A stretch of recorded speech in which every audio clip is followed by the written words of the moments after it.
Okay, and we're live with Heather Minowa. Did I get that right, Heather?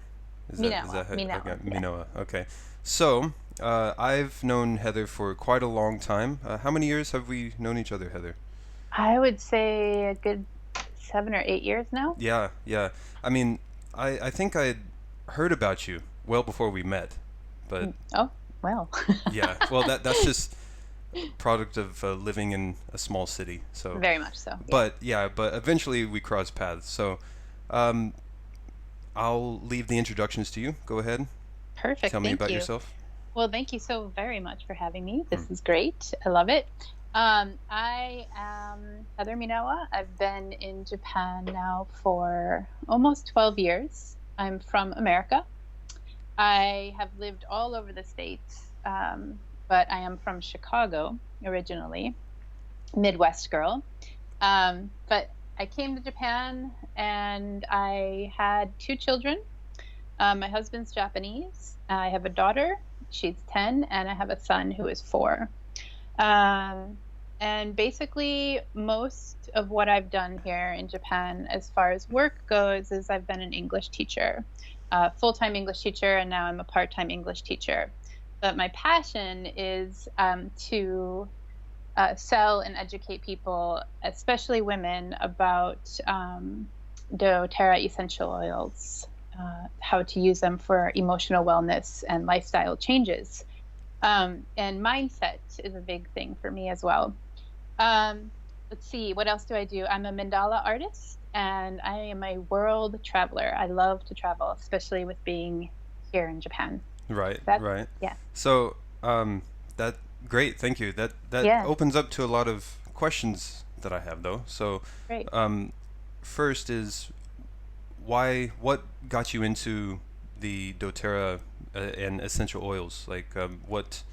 How did you get involved with that in the first place? hmm well, what happened is about 3 years ago, my mom passed away suddenly, and the emotions came just rushing in. And I had a friend come to me and share some oils with me. And I had been involved with essential oils for like 20 something years. It's just been a thing in my life. I'm kind of always been, I guess, the hippie in me has always been I there. was gonna wait for you to bring that word up, but you know. Yeah, yeah. But it's evolved. I'm Mm, not so much a hippie anymore. But yeah, so they very much helped me emotionally with that. And then I just found myself sharing them with people. mm. And um, basically, I was just started to help people a lot. And I just decided to start doing the business. So it's really been a life-changing event for me. Well, that's good. That's really helpful because a lot of people who listen to this podcast or search for videos about Japan on the internet about coming here and living here, they think their only option really is teaching English, and Mm-hmm. that's part of what I wanted to um, show people is there are tons of other options you can do in Japan than just teach English. So Absolutely. that's really cool that you've turned something that was good for you into um, it started off as like a hobby and now it's a side business, right? So I mean, Yeah. yeah, yeah. Have you seen it grow a lot in the last few years? Absolutely. Hmm. It's grown a lot, especially this year. And what has happened is I've been helping a lot of women deal with the cultural differences. I mean, it's very easy here in Japan because most of the people that do end up enrolling with me and buying the oils from me are women in Japan. And in Japan, there are not a lot of foreign women. There are a lot more foreign men here. Um, and it's different to be a woman, a foreign woman in Japan than a man. And we go through a lot. Our husbands aren't home a lot. Japanese men, they work. That's all they do for the most part. And the women tend to stay home with their kids and they kind of cave in. They don't have a lot of social things going on. And to be a part of communities on Facebook, like an essential oils group or a foreign moms group, is super important. for us. It makes us not feel like we're going crazy, basically, in this different culture. So yeah, Right. Now you said it keeps you from feeling like going crazy. yeah.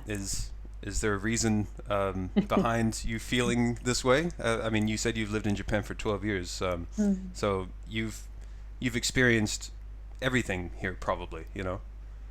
Yeah, I've Yeah. experienced a lot. Hmm. I think what happens is we kind of get, some of us can get pigeonholed into thinking we can only be an English teacher or a mom of our kids here, and there's no way out, and we kind of get stuck in that way of thinking. Um, and it's easy to, because, like I said, our husbands aren't home. Some of us, some women, some men, we're in the middle of the countryside. We don't have a lot of friends. We don't get out much. And we don't speak the language, a lot of us, because we don't have time. um, and so it gets really depressing, it Hmm. gets really Hmm. depressing. And for me, I was in a huge amount of depression for a long time because of it.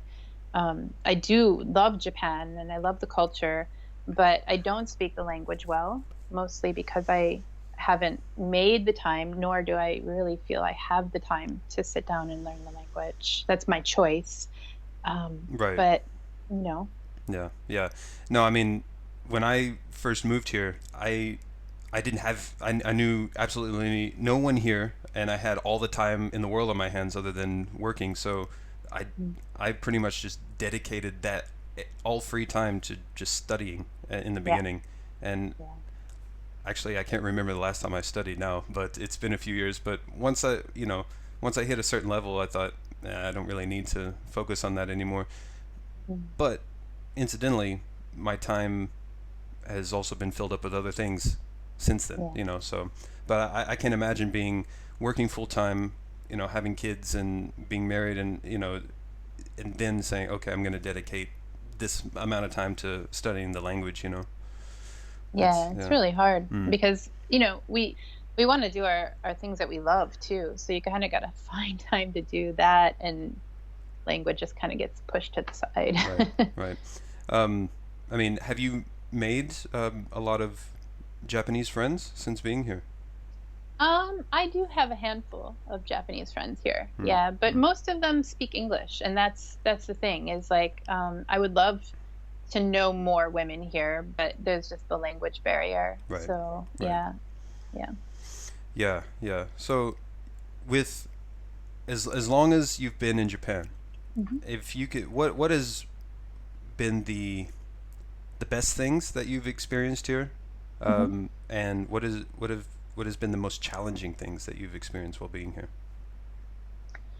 Oh, I think hmm, some of the best things are learning the culture.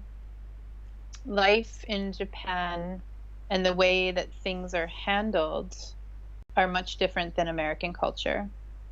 People here have way more patience, Hmm. and um, the customer service is just top of the line here. You're just never going to be disappointed. Right, right. um, I like toilets.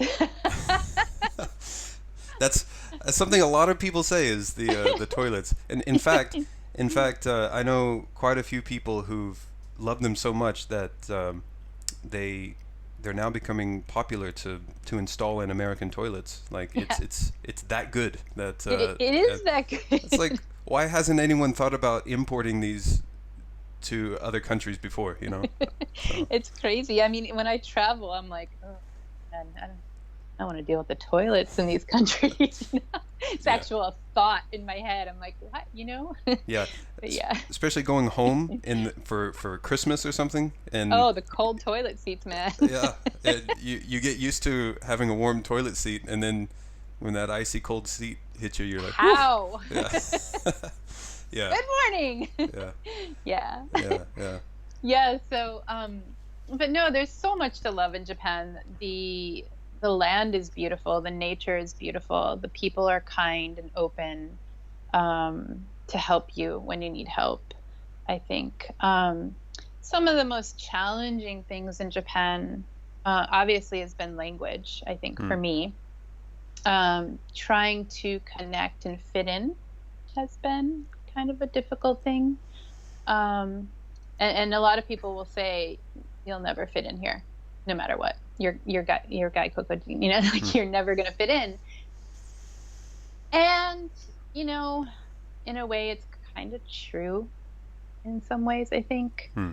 Um, and it's okay. I don't think you're expected to fit in as a foreigner here. Hmm. I Hmm. think that people want to know somebody different. They're excited to get to know us. Right.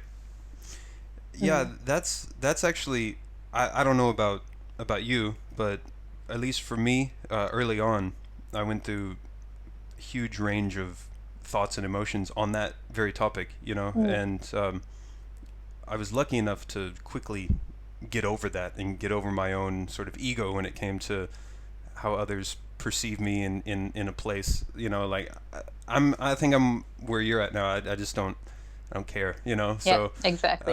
but when I first came here, I mean, I knew, okay, I'm not Japanese. I'm a guest here.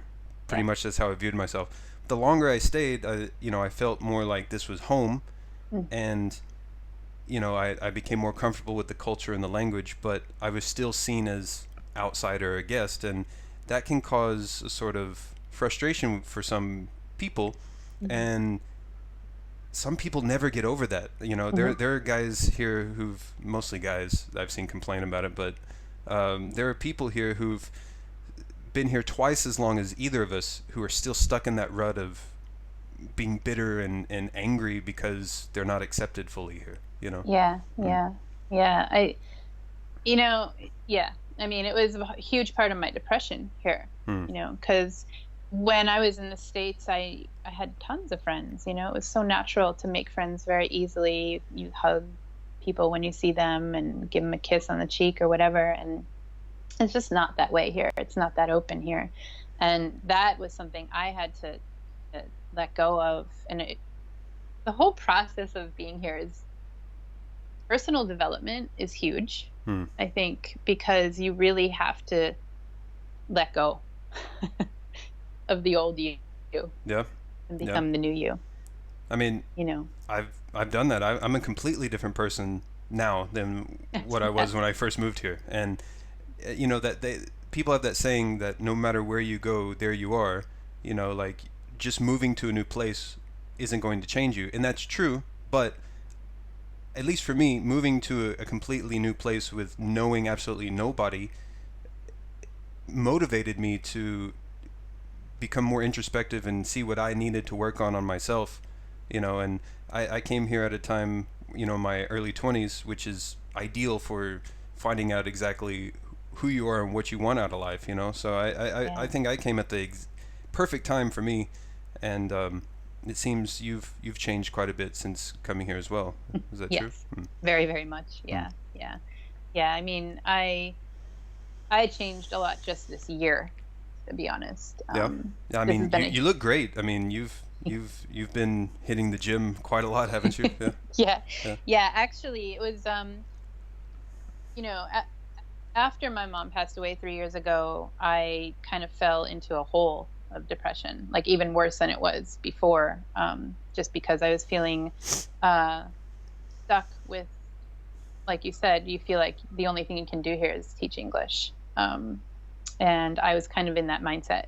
And then when the essential oils came into my life, that opened up something else for me. And then I kind of just kept going from there. And now I listen to a lot of podcasts and I read a lot. Well, I've always done that, but it's different what I read now. Right. Um, More creativity. And now, like I said, my business helps me meet more people. So I'm out and being social more. I'm on Facebook Lives, I'm on Instagram stories, I'm everywhere, and people are coming to me, and it feels so good to have that. It's very comforting for me because that's the kind of person that I am. Right. I love to meet people, and for so long I wasn't. So what ended up happening though at the beginning of this year is I just said fuck it.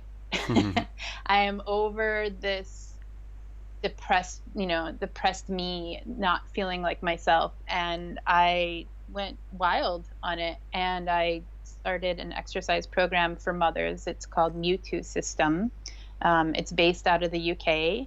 It's a 12-week program. I started there, and then I just kind of took it even further and started doing 10K a day, walking slash running slash sprinting. And I started that, Now, I would say, sorry to interrupt. Now, you yeah, you go 10K every day when you do this. I was. Oh, what? Okay. Still, that's quite impressive. It was Yeah. it was me. I mean, Yeah. I'm pretty like when I'm going all in, I'm going all in. And it was really extreme. I wouldn't suggest that for everybody. But That's some people, personalities, just are you a type A? Is that what they call that? Type A yeah, personality? Yeah. I think I am maybe a type B. I don't know. I'm O actually. Oh, No. okay. Yeah, So that's yeah. yeah. Yeah, if people are unfamiliar, blood type in this country is really a popular thing. It's like horoscopes It is. in the West, right? Yeah. Yeah, Mm. yeah. I pay attention more to the horoscope. So being the Capricorn that I am, Mm. going to the highest mountain, you know, Kind of being fits then. the mountain goat. Yeah. Yeah. So, but yeah, I just kind of went full on, and I did change my eating a bit, eating habits and stuff, and I brought in more positive mindset and more books and more podcasts, and I just went full on, and then I ended up losing 17 kilos this year, which is about almost 40 pounds. That's really impressive. Yeah. Yeah. It's yeah. So now it's all about weightlifting and toning, and I'm not doing the 10K every day, but it's Okay. been life changing. It's total huge life change. Yeah, and So momentum is key in that, because if you take a few days off, that can completely kill it. it does. So, It does. mm, So you have to really have the determination and dedication. The big thing. So right. I think anybody that's really into something and makes huge changes, even just like moving to Japan, you have to be dedicated. You have to be dedicated to the changes. You have to be dedicated to learning new things. You have to be dedicated to changing your mindset. And if you don't, you're gonna not be happy.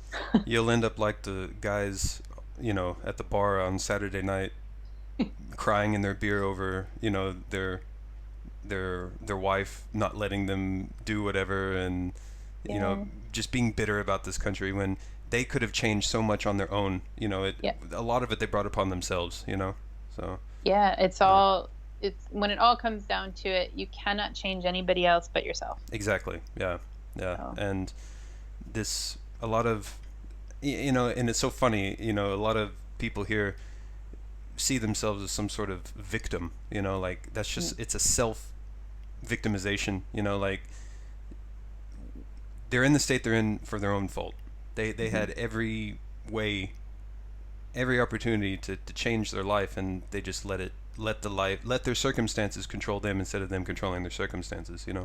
Absolutely. And Yeah. that's how you get a lot of bitter people. And I don't know about other countries, but in terms of the expat community, there's such a huge divide, at least in Japan, about the Mm, types of people who live here. Yeah, yeah. yeah. There are it, and it's yeah. I mean, everybody's coming from a different culture. Hmm. The foreigners, so it's very diverse, and it's really interesting because some people that you want to get to know, even if they're a foreigner, you might not speak their language, but people are Right. like when I first got here, I got pregnant 3 weeks in. Okay, it was crazy. Well, you hit the ground running, didn't you? As I do. So Yeah. that's my personality. And my husband actually, like, we would see a foreigner in the grocery store, and he was the freaky one going up to them, and he's like, "Hey, can you be friends with my wife?" And I was like, He actually "Dude, he actually just said that. That's yes, just yes, random people. my gosh." I was like, "Okay, just because they're a foreigner doesn't mean I'm gonna be their friend. Like this person is maybe isn't somebody I would be friends with in America. And that particular person, thank goodness, actually is still a good friend of ours. But Well, hey. oh man." I mean, it was so kind, my husband trying to think of me that way, but I was like, "Dude, just don't do that again." Right. You know. Yeah, I mean that's what do you say to that situation? Like, oops, and all you can do is just look at the other person and be like, sorry, he's new to this whole thing, right? So Right. Yeah, yeah. But so yeah, hmm. Now, I mean, it's not entirely noticeable, but on your arm there is a tattoo. Yeah. Now, Oh how yeah. how many tattoos do you have? I got And 7. seven. Okay. Now, tell us about living in Japan long term with seven tattoos Oh and the man. Japanese attitude towards tattoos. Yeah. Well, I mean, the whole tattoo culture back day was just Yakuza. Hmm. It's a gang related situation. Um, and it still lives here. It's opened up a lot over the last couple years because more younger Japanese people are getting tattoos. Every summer, you start to see more and more, even in Utsunomiya. Especially if you go Uh, to the beaches. yeah, There, there. I've come to find out, according to a lot of my Japanese friends, there are two types of beaches, at least two types of beaches in this country, and one of them is called Charai Beach, and I think that just means a lot of the more popular beaches where you'll see lots of people with tattoos and whatnot. And me having one myself, I don't care. But mhm, for Japanese people, not all, but some of the older Japanese people, that's kind of that's where the people with tattoos go. You should go to this different type of beach. yeah. Yeah, Well, it's they even old have attitudes die signs. hard. So They have signs at beaches and stuff that no tattoos allowed, like in the restaurants on the mm. beaches and stuff. And I'm like, how can you do that? It's a public place. Just from personal experience, I found that they just put the signs up for posterity, I think, and Yeah, most of the people don't care, especially at a beach. They don't yeah, care. They don't yeah, care. yeah. It's been hard and frustrating, especially as a teacher Mm. here. Yeah. I have one on the back of my neck. It was one of my first tattoos. And, in the summer heat, it's almost impossible to deal with the heat, having my hair down and dealing with the heat. But, and I have to cover up with tape, basically, body tape. Other tattoos I can hide with long sleeves, which is not really fun in the summer either, but which is why I'm working really hard to move out of the whole teaching thing because I just want to be myself. Right. Um, and I think that's been the hardest thing is like you come to Japan and you want to be yourself, but you're not sure about being yourself because you're in this different culture and everything's changing. And then you have tattoos and you add that on and you get kicked out of an onsen, hot spring. It's just like, dude, I'm not a gang member, you Yeah. know? And especially in your case, you know, I think they understand you're not part of the gang, but they can't show favoritism either. Yeah, That's their yeah. excuse. But instead of changing the law or changing the image, they just throw the baby out with the bathwater. If Yeah. that's the right phrase to use, I don't know, but it's just like, Yeah, oh well, we can't make an exception for you, or else right. we'd have to make an exception for the gang member as well. You know, Absolutely. Yeah. yeah, Yeah. And I see where it puts them, but I also see just get the fuck over it. Like seriously, it's the year 2018. You're about to yeah, have the 2020 Olympics here. Millions of people with tattoos are going to come here. You need to yeah, get away. yeah, That's my take on it.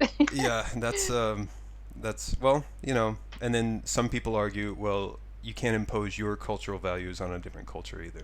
you know, and Yeah. to that I say, well, there are some things where some cultures are more right than others about, and some where they're not. Yeah. I mean, people who say that also don't think about countries in like ultra conservative countries like out of the Middle East or Africa where they still, it's a custom to castrate the girls, or I don't even know what that's even called, but it's Mm. they do that to the baby girls, and like, oh, but that's just part of their culture. Like, no, sometimes some cultural things are not good across the board. Right, So right. Like some things should just kind of be right. done with. And Yeah. yeah, and it's like comparing having a tattoo to female genital mutilation is not, it's not in the same ballpark, but it's in Right. the same sort of attitude of cultural values. Some, some are different than others.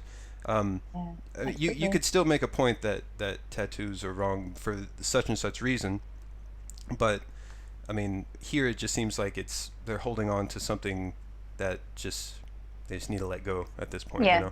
Yeah. Yeah, especially because it's art, and I mean, even there's protests for it that Japanese people are doing, younger Japanese people. There's a huge protest on it there, and it's Really? yeah, I wouldn't even think it was that big of a deal to protest over. I mean, stopping, the nuclear power, or not militarizing the military here again, I think would be a more important issue. But hmm you know, people protest what they want to protest. They're free to do that here, and yeah, that's one thing I've noticed about Japan comparative to at least back home, up until recently, is people protest here, and it's not just young people. I mean, I see old mhm, people out protesting in the streets here over yeah, issues. yeah. It's good to see Mm. here. Not that it changes much. I haven't seen much change in this country in the last 10 years, but It doesn't, but yeah. the voice is being heard, and I think for so long in Japan, it's been part of the culture to just not have your voice heard, just kind Mm. of go with the flow. Right. The whole, what is that saying? Just don't be the nail that sticks up. Yep. Yeah. The nail that sticks out gets hammered down the hardest. Yep. Yeah. So. And that's still very much true in this culture, I think, especially in the work Hmm. world of people. Um, you That's know. that's a just an incentive to work for yourself. Yep. And Yeah. this day and age, with the internet, like you've taken full advantage of that. You were able to start an online business and grow Mhm. it, and organically. You're not doing any underhanded tactics. I mean, this is all genuine, and that's really the right way to go about it. So Yeah. I could learn a lot from you on that. I So love social media. I love it. yeah, yeah. It's changed my life here, and I know people have mixed feelings about social media. We should get out more and meet people, and I do. Mm. And it's because of social media that I do that. For example, because of social media, I'm able to have more social events in person. I will have essential oil classes. I'm having a big retreat up in Fukushima in October. I would have not been able to do that with the people that I'm doing it with if it wasn't for social media. Right, So, right. you got to balance it out. Yeah, yeah. So, uh, interesting. You mentioned Fukushima. You were here when Mhm. all that went down. Yep. I I was actually not in the country when it happened, but I came back shortly after. Can you describe kind of the hysteria that is behind that? Because a lot of people still tend to freak out when they just hear the word Fukushima, and Mm. they don't understand the context of just how small of an area that actually is and how big Fukushima actually is comparative. Yeah. You know. Yeah. Fukushima is a huge prefecture, first Hmm. of all. Hmm. And I think second of all, sorry, I think it's the second largest outside of Hokkaido, maybe. it Yeah. is. Yeah. Hmm. Yeah. It's really big. And they are monitoring the radiation very, very well. Hmm. And actually, where we are having our retreat, the woman that I hired that helps put on retreats, she lives up there. My first reaction, of course, was, Right. you know, Yeah. is it safe? And it's the first thing I asked her, and she's like, well, we're living here. She Yeah. has kids, and she's from New Zealand, and she's like, yeah, they have it monitored really, really well. Like I actually will be traveling up there this Sunday, Hmm. and I'll be doing some live videos this week Okay. for Okay. that. So, because it's definite. I understand why it's a concern. It was a concern of mine, but Oh, yeah. I mean, I was concerned too. I mean, especially just right after it happened, I think everyone was really well, yeah, concerned. But yeah. it's gone on now. What is it, 7.5 years since it happened, and there's still a lot of Mhm. misinformation and a lot of misconceptions about Fukushima. There, I mean, there it's is, still a yeah, problem. It's yeah, not a problem, if that makes sense. But right. it's not as big of a problem as a lot of people were making it out to be and are still making it out to be. Yeah, I No. mean, life has to go on, Hmm. and they have to figure it out, and they're doing their very best to keep it in the area that it's in, Right. and they're monitoring on the outskirts of it. And yeah, it's of course it's scary, but those people that live up there, especially my friend, she's like thankful that we're having the retreat up there because it gives these people their business back. Right. Like we have to help these people. That's their life. As long we're not, if everything's cool and it's safe and you're making sure that it's safe, then there's no reason not to go up there and help those people. Exactly. Yeah. Yeah. It's ridiculous. It's yeah. Yeah. Yeah. So So, um, and on that, what would I would say what would be your biggest misconception you had about Japan before coming here, and how that changed when coming here? hmm. Like, what of your views about Japan changed once coming here, positive or negative? Um, it's funny because I think a lot of people when they think of Japan, they think of Tokyo, and there's Oh like yeah. no nature, Yeah. Yeah. Everything's this bright light city, and Just, so just to throw this in there, people in Tokyo think that's all Japan is too. Is just Tokyo, and everywhere outside of Tokyo is not relevant at all. yeah. Yeah, they live Yeah. in their own bubble there. Trust me. Yeah. Yeah. Yeah. Well, I mean, it's definitely a bubble. It's a bubble that I love to poke into, but I like to get out of it too. That's a perfect way to describe it. It's a bubble that's nice to poke into, but you don't want to be trapped in it. You know. No, No. no. Yeah. But yeah, I love Tokyo, but it's I don't know. I guess that's pretty much what it was. I didn't really know about the whole tattoo issue before I moved here. Oh, really? My husband failed to tell me that. I just didn't know. Yeah. I was going to say, if his way of approaching people to be your friend, you would think he would notice you have tattoos on your body and Hey. want to enlighten you about the cultural attitude about it. But Yeah, but I mean, he probably just didn't care. He just wanted to marry me, so it was cool. well, it's cool that he's cool with it because Yeah. and it's weird though. At least every friend, person that I know who's Japanese don't really have a problem with Yeah. them. Personally, they don't, but No. culturally, they say, "Oh no, it's still considered this." Well, do you think so? No. Does everyone think so? Not really. Just my parents or grandparents. Then that should tell you everything right there. Yeah, yeah. And I mean, I think one of the big things for me was how much they pretty much go by the older generation's ways here. That Yeah. just never, it's really a strong thing to go by. Like they just kind of, like families, they have to do what their parents say, you know? Well, You know what I mean? yeah, I think that is cultural though. I mean, Yeah, it's yeah. really influenced. I think it's what Confucianism Mm, has the honor your elders, and yeah, the Japanese religion of Shinto is honoring ancestors. So yeah, I can see that. I can see why they value the opinion of the older generations here. absolutely. So Yeah. that's understandable once you know about the culture a bit. Yeah. Yeah, yeah, and I just wasn't prepared for that, I Mm. think. I didn't know much about it. I mean, I really moved in here blind. Like it was a blind thing, like I Yeah. just, it was I was asked to be married and I was like, all right. 3 months later I was here. 3 weeks later I had a baby, like, or not had the baby, but I was, That's a pregnant. quick pregnancy, by the way. Right? Three If it was weeks, three only weeks that in, you get easy. pregnant, and then 3 weeks after that, okay. Yeah, Yeah, no, but I mean, it was like kind of boom, boom, boom. And yeah, then I kind of woke up and I was like, whoa, where am I? What's going on here? And I just didn't, I just didn't realize how much different it was. And yeah. totally respect it. Totally respect it. I'm just not used to it. Mm-hmm. It's not our culture. We don't, No, you know, and especially when somebody passes away in America, you go and you visit the grave every once in a while, but it's not like a huge Obon week. yeah, I mean, It's amazing that they do this here. I just ran into a friend a couple of hours before this podcast.